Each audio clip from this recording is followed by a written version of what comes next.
Hello, this is Ashee from Crafting with Ashee and welcome to this video. Thank you for joining me today.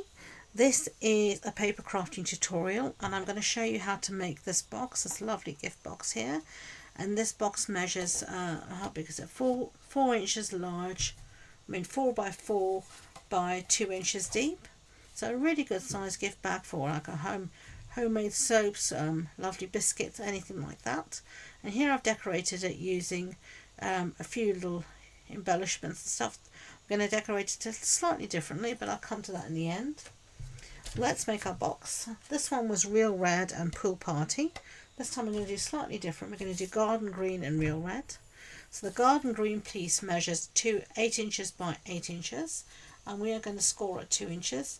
Now if you're using the Simply Scored scoring tool, you'll see the stylus has a thin end and a fat end. You want to use the thin end for cardstock.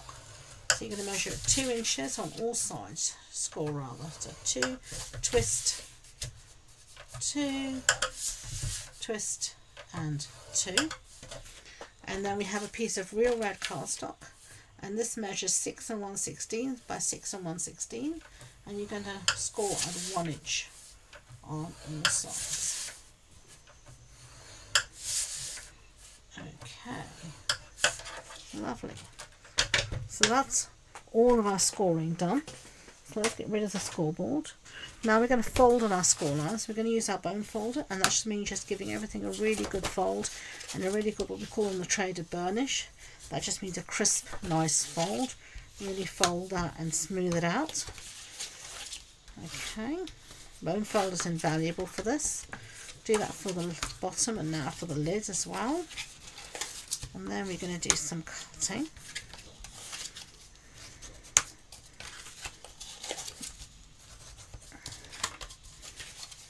Okay, so I'm going to take my scissors.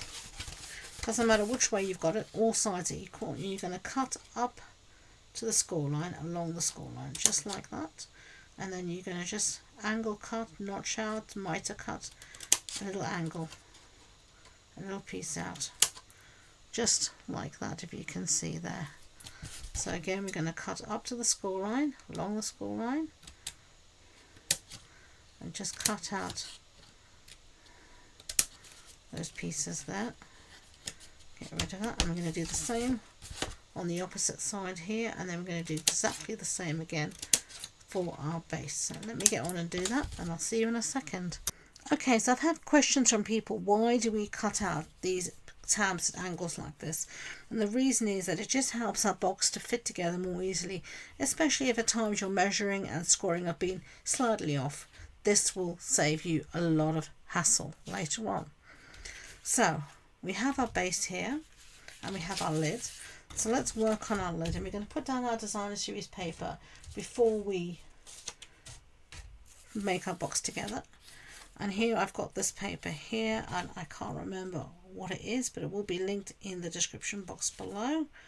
I think this is the Snowy Wonder designer series paper, but it will all be linked below, and you can just see here I'm going to use this. You could use the stripes, but I want to use the holly and the berries.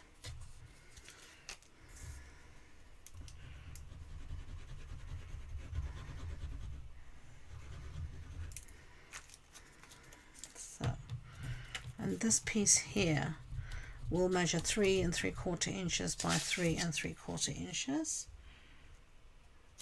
So there we have that. And then I have a piece here that measures 3/4 of an inch by 3 3/4 inches. And we're just going to put these around here, around the edges, and then we will be able to put our box together. Oopsie daisy. I have a harder try, I always end up with glue on my grit paper. Don't know about you, but I try to be neat, but it doesn't always work. So do you like to make boxes and bags? If you do, I'd love to see your creations. You can hop across to my Facebook group. You'll find the link in the description box below. It's All Things Crafty, Crafting with Ashee. and I'd love to see your creations and share them with the group. It always is great to see what other people are making. I find it so inspiring, so please do share your creations. Okay, so we've put down all our pieces now, so now I'm going to put glue on all 4 of these little tabs that have no paper, and these little tabbies. Okay, and then you're going to take a little tabby and you're going to fold it under this wall here and bring the 2 sides together, and you just want to make sure this angle here is squared off, so it's a right angle. And then you're going to do the same, fold this underneath and get that going there. I can see here we could do with a little bit more glue, so we will add a little, not much, just a little. Okay, and then we're going to do the same here, so bring this in, and then the last one here. Just make sure it's squared off and pinch it to get it to set. There we go, give them all a good pinch, and there's your lid. So now we're going to do exactly the same with our base. I'm going to put some glue down on each of these tabs.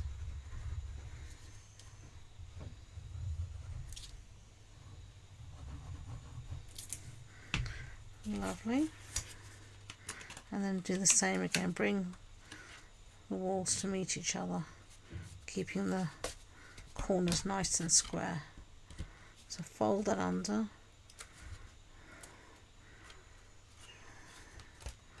and do the same here, fold these in, bring this up so everything is nicely squared off.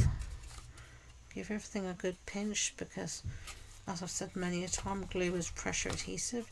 It takes better if you give it a good pinch, a good amount of pressure. Okay, so that's our base. This is our lid, so let's fit one on top of the other. There we go, perfect. So now on my original here, I stamped using the Snowy Wonder designed, Snowy Wonder I think it is, or Snowy Scenes, I can't remember. Snowy Wonder stamp set in Real Red, Season's Greetings, and then I just onto a little tag, and I put a little piece of this golden cherry cobbler ribbon, and this is one of the red and white peppermints. Now this was the tags I used here, the Greetings of the Season dies, and you get all these wonderful dies here, and I used one of these to do the tag. I'm going to do something slightly different this time. I'm going to use a bow, this lovely big bow, to decorate my box. Now I've got this one I can use, or I've got this one I can use. Which one? I'm going to use this one, I think. Now if you want to see how to make this bow, if you look at the previous video on my channel, you will see how to make this bow.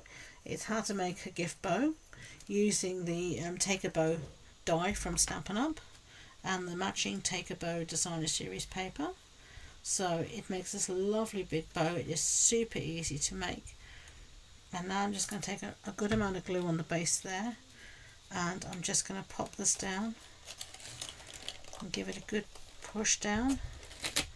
I'm actually going to take the lid off the base so that I can really give it a good press down from below as well. So it takes. I really don't think you need anything else to decorate that box. I think that does it. So there are the 2 boxes. I hope you liked them. If you did, I'd be grateful if you could give it a thumbs up so YouTube know. And don't forget to hit that subscribe button. It's most appreciated. As I said, if you want anything to know anything more about the projects, just check out the blog post and you'll find all the links down below. So thank you again. Until next time, enjoy being creative. Take care. Bye.